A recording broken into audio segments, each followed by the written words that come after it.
Hello everyone, आज हम करेंगे fifth part of our chapter motion and measurement. This is the last part of the chapter. Rotatory motion. The motion of an object is said to be rotatory when it moves around an axis and its different parts move through different distances in a given time. The axis of rotation may be internal or external to the body. For example, a spinning of top, the wheel of a moving vehicle, and the hands of a clock.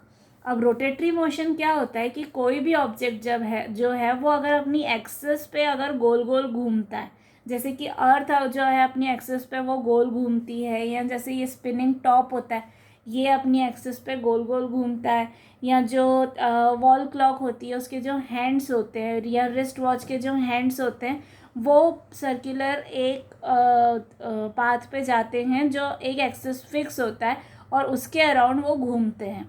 तो इस तरह का जो motion होता है उसको हम बोलते हैं rotatory motion. Oscillatory motion. Oscillatory motion is repetitive and fluctuations between two locations. The to and fro motion of an object about a fixed point is called oscillatory motion. For example, an oscillating table fan, the pendulum of a wall clock, a swinging cradle. अब oscillatory motion क्या होता है कि जब कोई भी object जो है वो मूव करता है एक पर्टिकुलर पाथ पे, फिर एक स्टार्टिंग पोजीशन से दूसरी पोजीशन तक जाता है, फिर वापस स्टार्टिंग पोजीशन पे जाता है, फिर वापस दूसरी पोजीशन पे जाता है. ऐसा जो टू एंड फ्रो मोशन होता है उसको हम बोलते हैं ऑसिलेटरी मोशन. जैसे जब आप झूला झूलते हो तो झूला एक डायरेक्शन में जाता है, फिर दूसरी डायरेक्शन में जाता है, फिर वापस वो पहली डायरेक्शन में जाता है और वापस दूसरी डायरेक्शन में जाता है. तो इस तरह का जो मूवमेंट होता है, क्लॉक के जो पेंडुलम का मूवमेंट होता है, उसको हम बोलते हैं oscillatory motion. Vibratory motion. When a stretched object is pulled and released, it vibrates. The motion caused due to vibration of an object is called vibratory motion. For example, when you pull rubber band and release it suddenly, it vibrates and show vibratory motion. अब vibratory motion क्या होता है? ऐसा कोई भी motion जिसमें vibration होता है तो उसको हम बोलते हैं वाइब्रेटरी मोशन. जैसे कि अगर आप एक रबर बैंड को पुल करो और उसको आप छोड़ दो, अगर आपने ऐसे रबर बैंड को पुल किया और उसको अगर आपने ऐसे मूव किया, मतलब उसको अगर हिलाया, तो वो वाइब्रेट होता रहता है अपनी जगह पे ही, वो मूव होता रहता है धीरे धीरे. या जैसे हमारा फ़ोन वाइब्रेट होता रहता है तो उसको हम बोलते हैं vibratory motion. Periodic motion. And any motion that repeats itself at regular intervals of time is called periodic motion. What happens when a child bounces the ball on the floor? The ball touches the ground repetitively at a fixed interval of time and comes back to the child.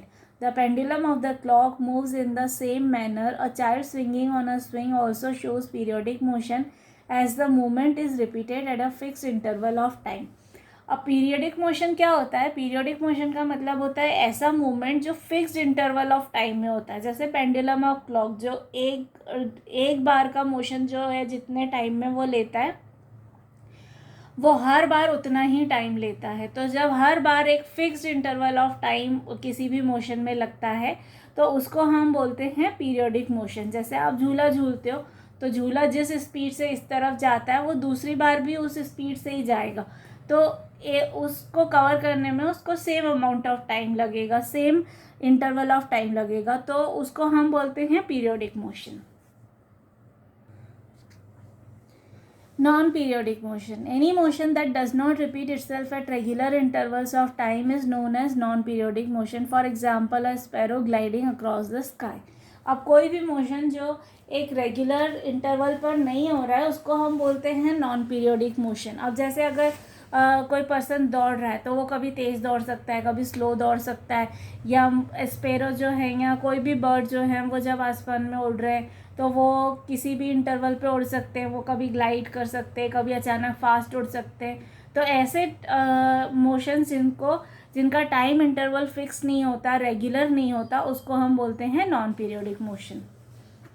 Random motion. Irregular motion of bodies which change the nature of motion frequently is called random motion.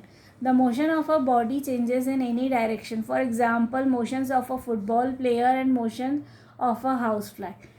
अब random motion क्या होता है, कोई भी irregular motion जो इसका ना तो कोई टाइम इंटरवल फिक्स है ना तो उसका कोई पाथ फिक्स है, तो ऐसे मोशन को हम बोलते हैं रैंडम मोशन। जैसे आप कोई भी गेम खेलते हो, आप क्रिकेट खेल रहे हो, फुटबॉल खेल रहे हो, वॉलीबॉल खेल रहे हो, तो कभी आप एक डायरेक्शन में भागते हो, कभी आप दूसरे डायरेक्शन में भागते हो, कभी आपका पाथ एक होता है, कभी आप अपना पाथ चेंज कर लेते हो, कभी टाइम इंटरवल अलग होते हैं, कभी आप स्लो होते हो, कभी फास्ट होते हो।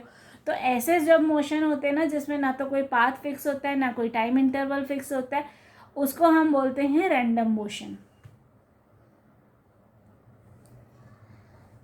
Multiple motions. When a body performs two or more types of motions at the same time, it is said to be in multiple motions. For example, a vehicle on the road performs both translatory as well as rotatory motion. The wheels of the vehicle move in a rotatory motion, the axis of rotation being the axle of the wheel. The vehicle itself shows translatory motion as the whole body is like all the parts of vehicle move same distance and same interval of time moving from one place to another. When a billiard spins, it shows multiple motions. In spinning, it is showing rotatory motion, and in moving from its original position, it is showing translatory motion. अब multiple motion क्या होता है, जब एक ही body जो है वो दो तरह के या दो से ज़्यादा मोशंस एग्जिबिट करती है, तो उसको हम बोलते हैं मल्टीपल मोशंस। अब जैसे कोई व्हीकल है वो अगर रोड पर मूव हो रहा है, फॉर एग्जांपल एक कार जो है वो रोड पे मूव हो रही है, तो जब कार रोड पे मूव हो रही होती है तो पूरी कार जो है वो एक ही डायरेक्शन में एक पाथ पे जाती है, पूरी बॉडी एक साथ मूव हो रही होती है, तो इसलिए वो होता है ट्रांसलेटरी मोशन। लेकिन जो उसके व्हील्स होते हैं वो अपनी जगह पर गोल गोल घूम रहे होते हैं, तो वो रोटेशनल मोशन होता है। तो कार में दो तरह के मोशंस होते हैं, एक रोटेशनल मोशन और दूसरा ट्रांसलेटरी मोशन। तो वी कैन से कि इट शोज मल्टीपल मोशंस। या अगर आप बिलियर्ड का गेम खेल रहे हो तो उसमें जो उसके बॉल्स होते हैं वो स्पिन करते, वो गोल गोल भी घूमते हैं, तो वो रोटेशनल मोशन हुआ, और वो सीधे जाके वो होल में जाते, तो वो जो है वो ट्रांसलेटरी मोशन भी हुआ। तो वी कैन से कि किसी भी बॉडी में मल्टीपल मोशंस भी हो सकते हैं।